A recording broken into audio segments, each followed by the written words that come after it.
So already నేను ఒకటి వలిచి పెట్టాను చూడండి.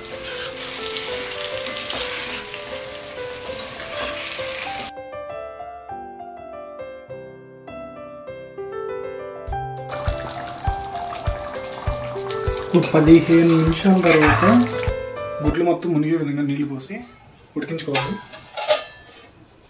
ఎగ్స్ ఉడికిపోయిన తర్వాత ఇవి వచ్చేసి ఫ్రిడ్జ్ వాటర్ అనమాట, కూలింగ్ వాటర్.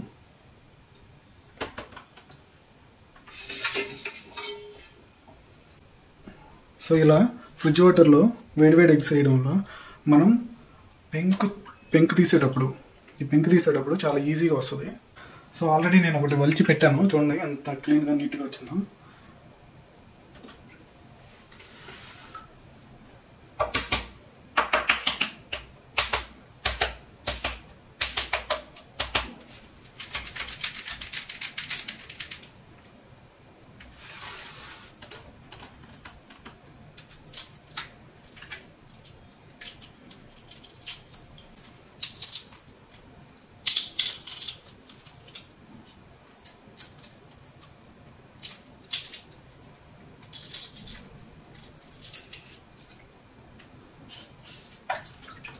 అప్లై చేశాను, 2 ఎగ్స్ అట్లా పర్ఫెక్ట్గా వచ్చాయి.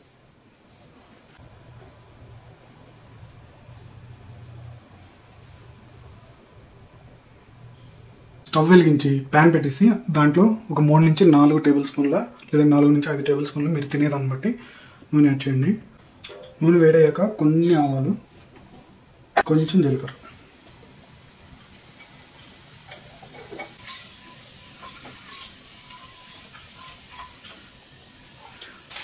అందులో 2 పచ్చిమిరపకాయలు ఆ విధంగా ఘాట్లు పెట్టి వేసుకోండి. దాంట్లో కొంచెం కరివేపాకు,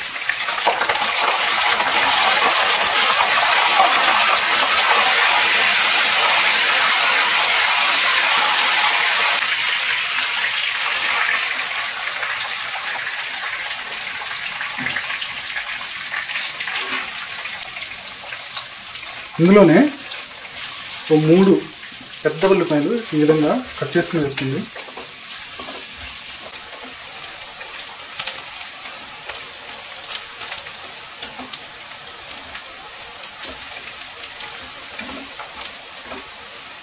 సో నేను లో ఫ్లేమ్లో పెట్టేసి ఒక 5 నిమిషాలు మూత పెట్టేసాను. ఉల్లిపాయలు బాగా మగ్గిపోతాయి అన్నమాట.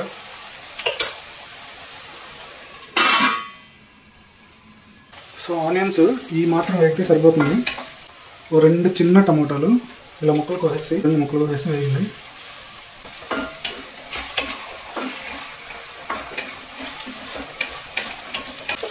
సేమ్ లో ఫ్లేమ్లో పెట్టేసి ఒక 5-10 నిమిషాలు అట్లా మగ్గనిస్తే టమాటాలు మెత్తగా అయిపోతాయి అనమాట. అయిపోయిన తర్వాత నేను 2 టేబుల్ స్పూన్స్ కారం వేస్తున్నాను.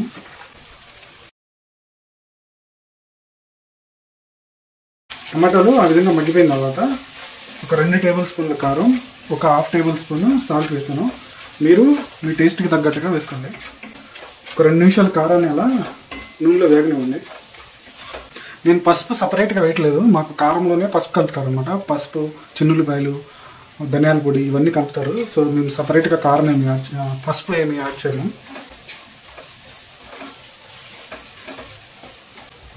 ఒక 2 నిమిషాలు అట్లా మూత పెట్టండి.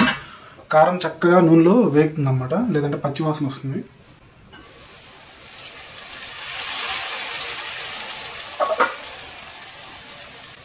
ఇప్పుడు 2 నిమిషాల తర్వాత నేను మిక్స్ చేస్తున్నాను.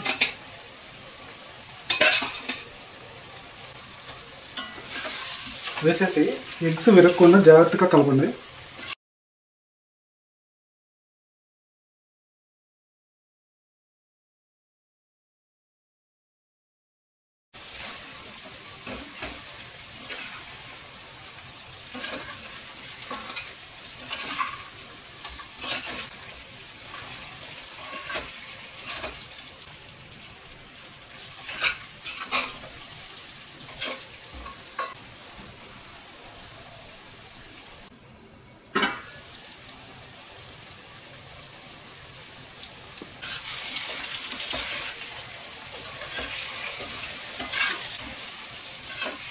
సో ఇందులో ఒక ఒక చిన్న నిమ్మకాయ సైజు అంత చింతపండు రసం తీసి మంట మీడియంలో పెంచేసి మీకు పులుపు సరిపోలేదు అనుకుంటే మళ్ళీ అదే చింతపండుని మళ్ళీ రసం తీసి మళ్ళీ యాడ్ చేసుకోండి. నాకైతే పులుపు సరిపోయింది, కానీ సాల్ట్ 1/2 టేబుల్ స్పూన్ వేసాను కదా, సో సాల్ట్ కొంచెం తగ్గినట్టుంది. కొంచెం గ్రేవీ దగ్గరికి అయిన తర్వాత అప్పుడు యాడ్ చేస్తాను.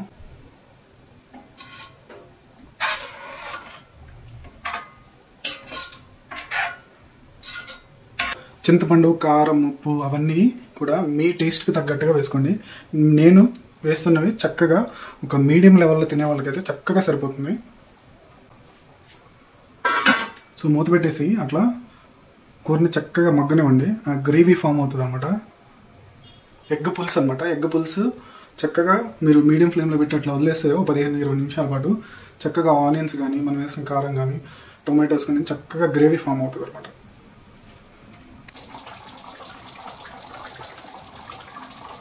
15 నిమిషాల తర్వాత ఇట్లా ఉంటుంది.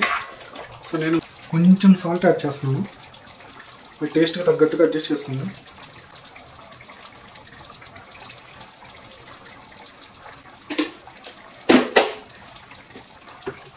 సో సాల్ట్ ఇప్పుడే మీ టేస్ట్కి తగ్గట్టుగా అడ్జస్ట్ చేసుకోండి. చూసారు కదా, గ్రేవీ కూడా చాలా బాగుంటుంది.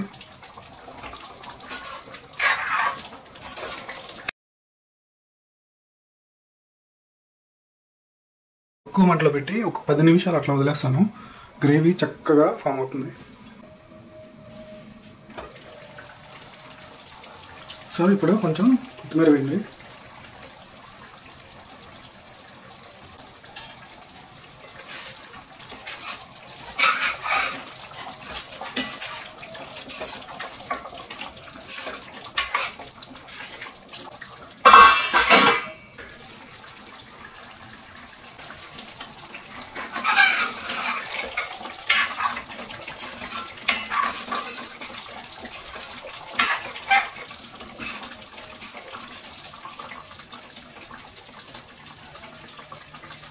కృష్ణ, గుంటూరు ఈ డిస్టిక్ వాళ్ళకి బాగా సుపరిచితమైన రెసిపీ ఇది.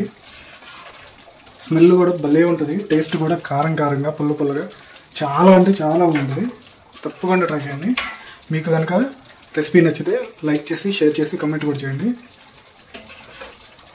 తప్పకుండా ట్రై చేసి టేస్ట్ ఎలా వచ్చిందో కామెంట్స్లో అయితే కామెంట్ చేయండి. మీరు మొదటిసారి మన ఛానల్ చూస్తున్నట్లయితే తప్పకుండా సబ్స్క్రైబ్ చేసుకోండి. మీరు చేసే లైక్, షేర్, కామెంట్ మన ఛానల్ అయితే ముందుకెళ్ళడానికి చాలా అంటే చాలా హెల్ప్ అవుతుంది.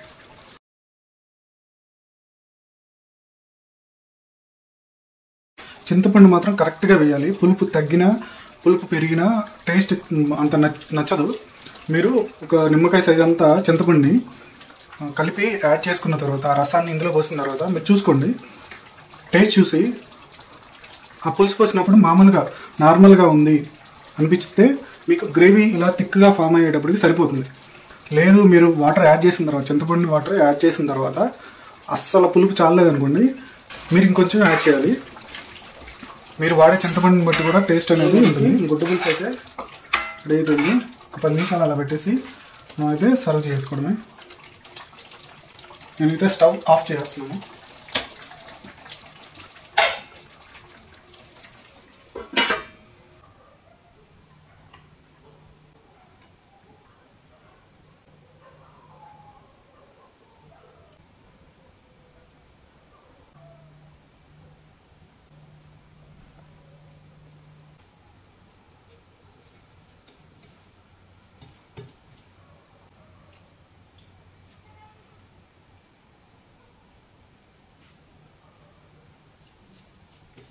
ఒకసారి ఈ రెసిపీని ట్రై చేసి చూడండి. టేస్ట్ మాత్రం చాలా అంటే చాలా బాగుంటుంది. మళ్ళీ మంచి రెసిపీతో నెక్స్ట్ వీడియోలో అయితే కలుద్దాం.